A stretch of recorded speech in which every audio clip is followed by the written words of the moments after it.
Whoopi Goldberg had always been known for speaking her mind, but this time she had no idea that her words would light a fire so big that even Washington couldn't ignore it.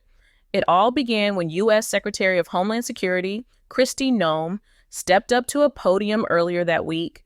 Cameras flashed, reporters leaned in, and she calmly announced what she called a proactive safety strategy for the upcoming Super Bowl. At first, it sounded like a routine update, the kind people barely notice. But as her speech went on, her tone changed, and so did everything else. She declared that federal and local authorities would now have the power to detain individuals at the Super Bowl for what she described as suspicious conduct. To the average person, that might have sounded like a small change. After all, security at big events was nothing new. But to many watching, it felt like something much darker. People started asking, what does suspicious even mean? Who decides that? Could anyone cheering too loud or standing in the wrong place suddenly become a suspect? Within hours, the internet was in chaos. Hashtags like hashtag Super Bowl surveillance and hashtag Noem overreach were trending everywhere. News anchors debated, civil rights groups spoke out, and fans began to wonder if their favorite game was turning into something out of a movie. Supporters of Noem said it was a smart and bold move, a way to keep Americans safe from possible threats. But critics saw it as an open door for abuse, a way for authorities to silence or intimidate people under the name of security. The divide grew quickly. Some praised her courage, while others accused her of creating fear and pushing America closer to a police state. But here's the shocking part. This wasn't just about safety anymore. This was about freedom, and one person was about to make sure everyone saw it that way. When The View added this topic to their morning lineup, nobody thought much of it. It was just another hot topic, until Whoopi Goldberg opened her mouth. The conversation started calmly enough. Sunny Hostin, a former prosecutor, said she was uneasy about the plan, explaining how, even in high-risk events, citizens still had constitutional rights. Sarah Haynes followed, saying that fear-based policies only created more panic, not protection. The studio was quiet, respectful, but everyone could sense something was building. Then, Whoopi leaned forward in her chair. Her face was serious, her voice sharp. The crowd fell silent before she even spoke. This is where it gets interesting. Whoopi looked around the table and said, "I've seen this kind of language before, and it never ends well. You start talking about detaining people for acting suspicious, and soon you're detaining people who just don't look like you or think like you." The audience gasped, a few clapped, but most just sat there frozen. She wasn't done. She said, don't tell me this is about safety. If you're scared of fans at a football game, maybe the problem isn't the fans. Maybe it's the leadership. Her tone grew stronger, her voice rising. You don't protect freedom by taking it away. Every word hit like a punch. Her co-hosts glanced at each other, unsure if they should step in or let her continue. But Whoopi had already decided. She was going all in. You can call it national security. You can call it preventive action, she said, leaning forward. But I call it what it is, control. And if you think this stops at the Super Bowl, you're fooling yourself. Once you open that door, it never closes again. For a moment, the room was silent. Even the producers behind the cameras seemed frozen. Alyssa Farrah Griffin, the conservative co-host, tried to calm things down. She said softly, "I understand your concern, Whoopi. But maybe the secretary just wants to prevent threats, not control people." Whoopi didn't even blink. She shot back. Intentions don't matter when you start touching people's rights. We've heard about good intentions before, and look what happens. This isn't a movie. This is real life. The audience erupted in applause, some cheering, others shaking their heads. The energy was wild, tense, unpredictable. In that instant, Whoopi's words had turned a morning debate into something far bigger, a national moment. And you won't believe what happened next, because what started inside that studio didn't stay there. Clips of the exchange were already spreading online within minutes, and soon the entire country was watching. Within just a few hours, Whoopi's fiery speech was everywhere. The internet exploded like never before. Clips of her rant were posted, reposted, and edited into every possible form. Reaction videos, memes, and political commentaries. Her name was trending on X, TikTok, and YouTube under hashtags like hashtag Whoopi's Noem, hashtag Freedom at Risk, and hashtag Super Bowl Showdown. Millions of people who hadn't even watched The View before were suddenly talking about it. Some were calling her brave, others were calling her reckless. But one thing was certain, she had hit a nerve. People from all over the country were arguing online. Some wrote that Whoopi said exactly what many Americans were too afraid to say out loud. Others fired back, claiming she was spreading paranoia and turning a simple safety measure into a political war. But here's where it gets interesting. This wasn't just another celebrity comment gone viral. The White House has started paying attention. News anchors on every major network were replaying her words and dissecting her tone. Even late-night talk shows picked it up, joking that Whoopi had started the Super Bowl before the Super Bowl. But the craziest part came when ABC executives began to panic. According to insiders, the network wasn't expecting her segment to spiral this far. Some producers reportedly tried to cut the discussion short during the live broadcast, but it was already too late. The unedited version was online, spreading faster than any news cycle could control. ABC's higher-ups were split. Some believed Whoopi's raw honesty would boost ratings, and it did, but others worried that her comments had crossed a line that could put the network in political trouble. Behind the scenes, debates raged. Should the network release a statement distancing itself from Whoopi's words, or let the moment ride out as free speech? They knew that any move could backfire. If they defended her, the government might see it as disrespect toward Homeland Security. If they condemned her, fans might accuse them of censorship. ABC's phone lines were flooded, and their social media pages filled with thousands of comments. Some viewers vowed to boycott the show. Others said they'd never respected Whoopi more. Then, just when it seemed the buzz might fade, Kristi Noem herself stepped into the ring. Her communications team released a statement directly calling out Whoopi Goldberg by name. The message read, "It's unfortunate that some in the media are twisting efforts to protect American lives into political theater. Ms. Goldberg's comments are not only misleading, they're dangerous."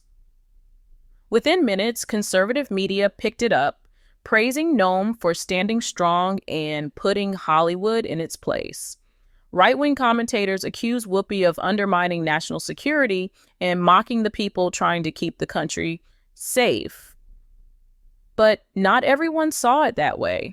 Progressive voices, including activists, journalists, and even a few celebrities, rushed to defend Whoopi, saying her words weren't an attack on safety, but a defense of personal freedom. One post read, "Whoopi didn't start a fight. She just asked the question we're all afraid to ask: where does protection end and control begin?" That single line spread everywhere. The country seemed divided in half. On one side were those who believed Kristi Noem was being responsible, taking action to protect the biggest event in America. On the other side were those who believed the move was a test of how much power the government could claim in the name of safety.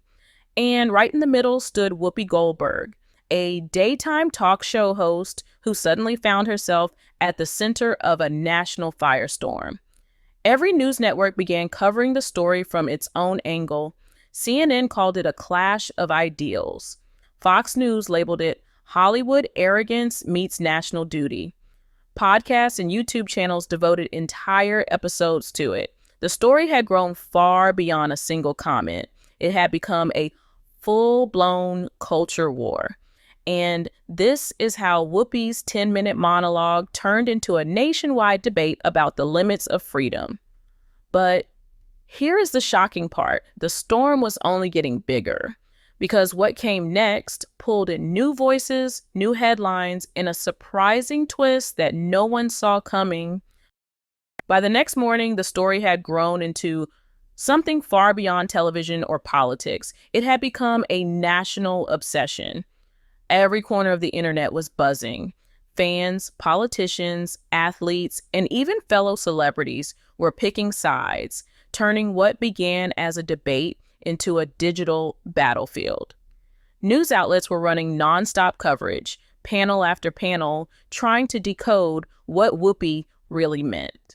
Some anchors described her as a hero standing up for liberty, while others painted her as reckless and irresponsible. But here's the thing. The more people argued, the bigger the story got. Inside ABC, executives were watching the chaos unfold in real time. The ratings for The View had exploded overnight.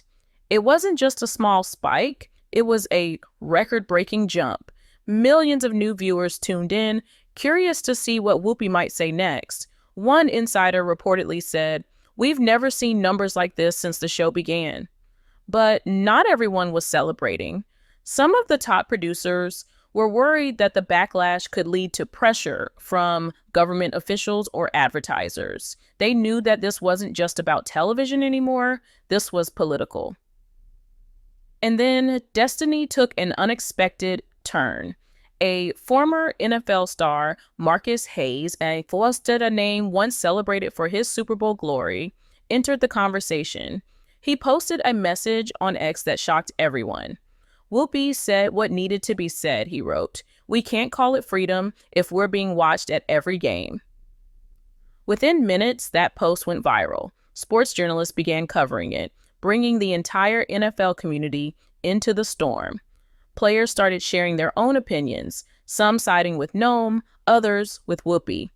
It was no longer just Hollywood versus Washington. Now, the world of sports was in the mix.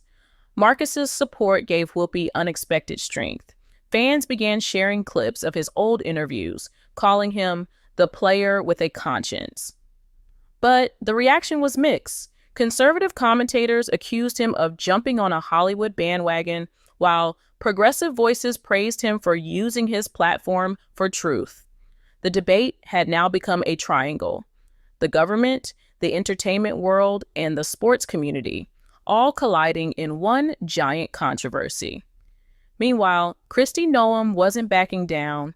Her office released another statement, this time more direct and firm. It read, "We will not allow political noise to distract from protecting American lives." To some, it sounded like confidence. To others, it sounded like defiance. Talk shows and podcasts jumped on that phrase, dissecting it line by line. Whoopi's supporters said it proved their point, that this was about power, not safety. Noem's supporters argued it showed leadership under pressure. The lines were drawn deeper than ever. As the noise grew, ABC tried to keep Whoopi silent. Reports claimed producers advised her to avoid further statements and let the controversy cool down. But Whoopi had never been one to stay quiet when she felt she was right. During the next episode, she didn't directly address the issue, but her tone said everything. Her facial expressions, her pauses, the way she looked into the camera, it was clear she had more to say. Viewers noticed it instantly. The comment sections under the show's videos filled up with messages like, "She's holding back," and "You can tell she's being censored." What makes this story different is how fast it spread across every part of American culture. It wasn't just about one TV show or one government policy anymore. It had turned into a reflection of the times, a battle between safety and freedom, control and independence, power and people. And just when everyone thought the dust might finally start to settle, something even more shocking was about to happen. The days that followed were nothing short of chaos. What had started as a single on-air rant was now being called the Whoopi effect. Every major outlet, from CNN to Fox News, couldn't stop talking about it. Analysts, legal experts, and politicians were appearing on talk shows, arguing whether Whoopi's comments had gone too far or whether she was simply exercising her right to free speech. But you won't believe how quickly the conversation shifted, because this time it wasn't just about what Whoopi said, it was about what ABC did next. Reports began surfacing that ABC executives had quietly held an emergency meeting. According to inside sources, some wanted to suspend Whoopi temporarily to calm the outrage, while others feared that any punishment would make her look like a martyr for free speech. Tension inside the studio was high. Crew members whispered in hallways and producers avoided direct questions from reporters. Every morning when Whoopi walked onto that set, all eyes were on her, waiting to see if she'd explode again or stay silent. But here's where it gets interesting. She didn't do either. She stayed calm, professional, almost too calm. Viewers could tell that something was brewing behind that composed smile. Meanwhile, Noem was taking advantage of the moment. Her office announced a new series of public safety forums, a move that many believed was designed to show she was still in control of the narrative. But that plan backfired almost instantly. Protesters began showing up at her events holding signs that said freedom isn't suspicious and Whoopi was right. The crowd sizes grew larger each day, and social media was filled with videos of people chanting, "Protect our rights." Noem's team dismissed them as political agitators, but the damage was done. The story that began on a talk show couch had now reached the streets. Inside Hollywood, the split was just as intense. Some celebrities began distancing themselves from Whoopi, afraid of getting dragged into the controversy. Others, though, started speaking up in her defense. A-list actors, comedians, and even talk show hosts began posting about how silencing voices of dissent was far more dangerous than any single comment. The entertainment world was now openly divided. And the craziest part, every argument, every tweet, every public statement only made Whoopi's words more powerful. What ABC tried to contain had turned into a wildfire that no one could stop. Then, in a surprising twist, an investigative journalist revealed that Homeland Security's new Super Bowl directive was quietly under internal review. Sources claimed that several officials had questioned whether Noem's policy was too vague and possibly open to abuse. The revelation sent shockwaves through Washington. Overnight, Whoopi's speech, the same one she was criticized for, suddenly didn't seem so reckless anymore. People began calling her comments prophetic. Even some of her harshest critics started softening their tone. The media flipped from calling her irresponsible to describing her as fearlessly outspoken. Destiny had truly taken an unexpected turn. By the end of the week, Whoopi walked back onto The View to thunderous applause. The camera zoomed in as she smiled and simply said, "Guess people really do listen when you tell the truth." The studio erupted. It wasn't arrogance, it was relief. She had survived the storm that could have ended her career, and instead she had sparked a national conversation that no one saw coming. But as the applause faded and the headlines began to cool, one question still lingered in the air. Had America really learned anything from it? Or was this just another cycle of outrage that would soon be replaced by the next scandal? No one knew for sure. But one thing was clear. Whoopi Goldberg had reminded the country of something powerful, that sometimes the most uncomfortable voices are the ones that make people think the hardest.